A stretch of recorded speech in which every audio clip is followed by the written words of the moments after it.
اسی طرح آقا علیہ الصلوۃ والسلام کے زمانہ اقدس میں، سیدنا صدیق اکبر کے زمانہ اقدس میں، اور سیدنا فاروق اعظم رضی اللہ تعالیٰ عنہ کے اوائل ابتدائی دور خلافت میں اگر کوئی شخص ایک ہی مجلس میں 3 طلاقیں کہہ دیتا تو وہ ایک شمار ہوتی تھی،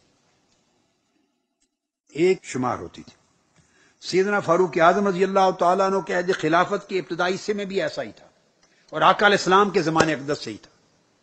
سیدنا فاروق اعظم رضی اللہ تعالیٰ نے اپنے دور میں دیکھا کہ لوگ کثرت سے ایک ہی نشست میں 3 طلاقیں دینے لگ گئے، اور بڑی سینہ زوری اور بڑا عجیب اجلت شروع ہو گئی ہے۔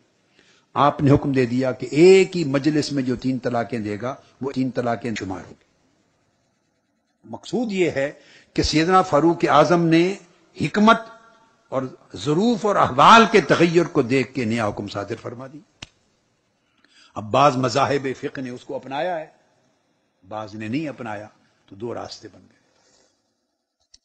اسی طرح یہ سیدنا فاروق اعظم کا جو عمل ہے یہ صحیح مسلم میں کتاب الطلاق کے اندر حدیث درج ہے۔ آقا علیہ السلام کی حدیث پاک میں یہ بھی ہے کہ کوڑوں کی جو سزا ہے تعزیر کے طور پہ دی جائے تو آپ نے فرمایا تھا 10 کوڑوں سے زیادہ سزا نہیں دے سکتی، حد ہے، مگر تعزیراً اگر سزا دینی ہو اسٹیٹ دے یا جج دے اپنے طور پر تو وہ 10 کوڑوں سے زیادہ نہیں۔ یہ آقا علیہ الصلوۃ والسلام کا فرمان، حدیث پاک کا حکم تھا۔ سیدنا فاروق اعظم رضی اللہ تعالیٰ عنہ کا دور آیا، یہ صحیح بخاری صحیح مسلم کی متفق علیہ حدیث کہ 10 کوڑوں سے زیادہ کی سزا تعزیر میں نہیں ہوگی۔ آپ کے دور خلافت میں ایک شخص نے بیت المال کی چوری کر لی،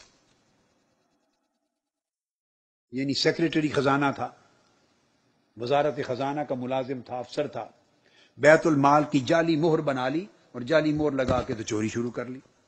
سیدنا فاروق اعظم رضی اللہ تعالیٰ عنہ کو کرپشن روکنے کے لیے اسے 100 کوڑوں کی سزا دی۔ حد نہیں تھی، تعزیر تھی۔ تعزیر میں آقا علیہ السلام کا فرمان تھا 10 کوڑوں سے زائد کی سزا نہ ہو۔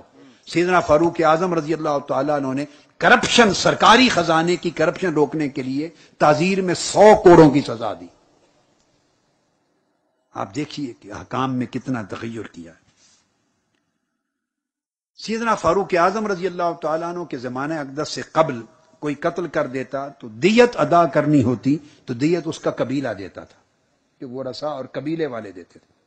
آپ نے ایک نظام بدل دیا، اور جب اپنا دور آیا تو اگر کوئی قتل ہو گیا تو دیت بجائے اس کے کہ قبیلہ دے ریاست کے ذمے کر دی۔ آقا علیہ السلام کے زمانے اقدس سے سنت یہ تھی، طریقہ یہ تھا، آپ نے بدل کے ریاست کے ذمہ ڈال دیا۔ یعنی سمجھا یہ رہے ہیں ہم، اور یہ سمجھنے کی کوشش کر رہے ہیں کہ کتنی بڑی وزڈم ہے، کتنی لچک ہے، تغیر ظروف، تغیر احوال، تغیر زمان، تغیر عادات، تغیر ضروریات اور مقتضیات کے ساتھ کتنا احکام کا تغیر آتا ہے۔ اسی طرح آقا علیہ السلام کے زمانے اقدس میں اور بعد میں بھی کوئی کسی کے گھر میں نہیں چھاپا مار سکتا تھا، پرائیویسی کا لحاظ تھا، اجازت نہیں دی جاتی تھی۔ سیدنا فاروق اعظم کا زمانہ آیا، حکومتی اہلکار جو تھے، افسر تھے، گورنر تھے، بڑے بڑے عہدوں پر فائز، تاکہ کرپشن کا رجحان نہ ہو جائے، وقتاً فوقتاً ان کی ہنگامی تلاشی کے لیے حکم دے دیا کہ بغیر اطلاع کے بھی گھروں میں چھاپے مار سکتے۔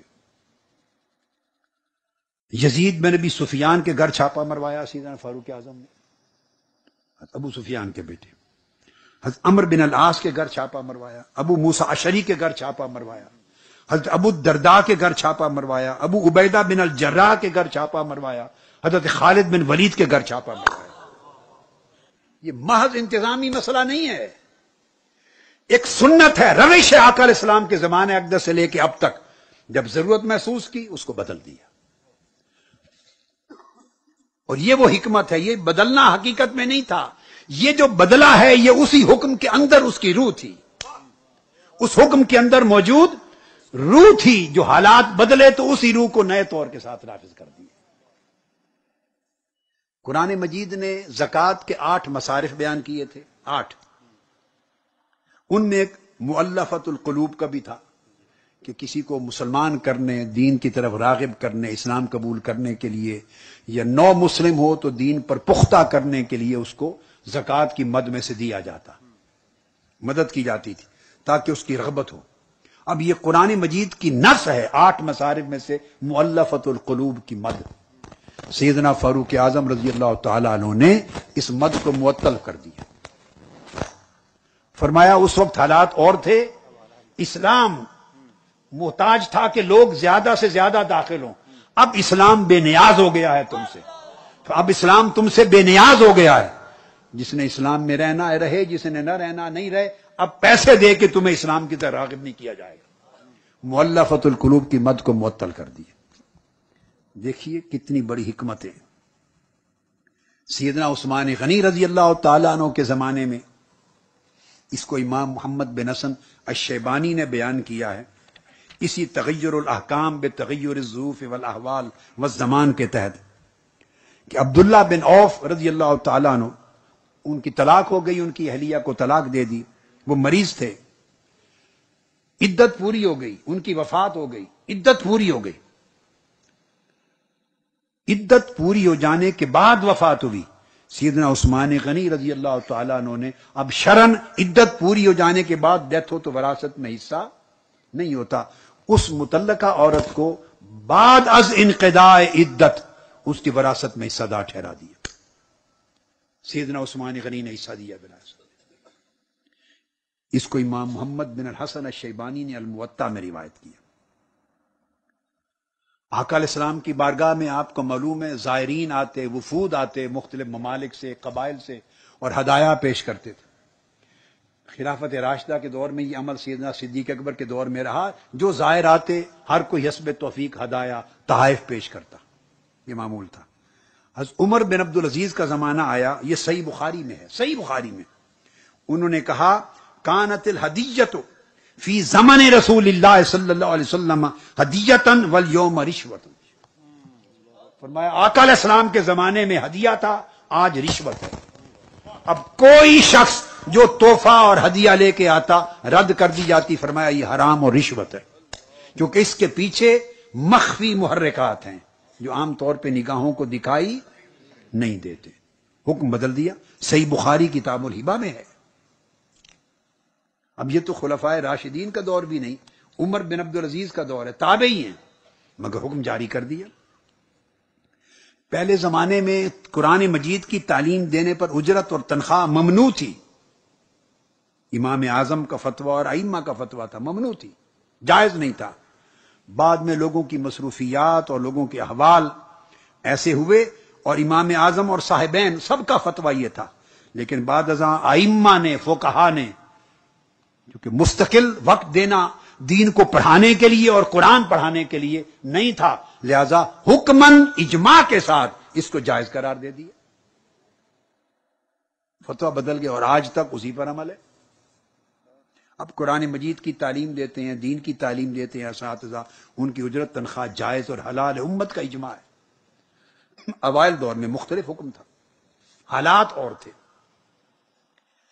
اسی طرح پھر فقہا اور ائمہ فقہ نے بھی تصریحات دی ہیں اس طرح، اسی اصول پر خود امام اعظم رضی اللہ تعالی عنہ نے اس اصول کو قائم فرمایا۔ امام کاسانی بدائع الصنائع میں امام کاسانی بیان فرماتے ہیں کہ فقہا کے درمیان جو مختلف فتاوی ہیں، ایک فقی نے یہ فتویٰ دیا، دوسری میں آپ کو یہ قول ملتا ہے، ایک اور میں یہ قول ملتا ہے، کسی کا دوسرا قول ملتا ہے۔ امام کا ثانی فرماتے ہیں، امام اعظم کا مذہب نقل کرتے ہوئے فرمایا فقہا کے مابین یہ اختلاف زمانی ہے، یہ اختلاف حقیقی نہیں ہے، چونکہ ایک فقی پہلے دور میں تھے، دوسرا فقی دوسرے دور میں آیا، تیسرا مفتی تیسرے دور میں تھا، دور کے حالات بدل گئے تو فتویٰ بدل گیا، حقیقت میں کوئی اختلاف نہیں ہے، یہ زمانوں کے اختلاف نے احکام بدل دیے۔ یہ قاعدہ بیان کیا انہوں نے، بدائع الصنائع جلد 6 صفحہ 270۔ پھر امام قدوری، جن کا آپ کتاب پڑھتے ہیں نا القدوری، ان کی ایک بڑی کتاب ہے التجرید، کئی جلدوں کی کتاب ہے امام قدوری کی، وہ زیادہ متداول اور معروف یہاں نہیں ہے۔ اس میں امام قدوری نے بیان کیا فَإِنْ كَانَتِ الْعَادَةُ بَاقِيَةً فِي بَلَدٍ فَالْحُكْمُ يَتْبَعُهَا فَإِذَا تَغَيَّرَتْ تَغَيَّرَ الْحُكْمُ۔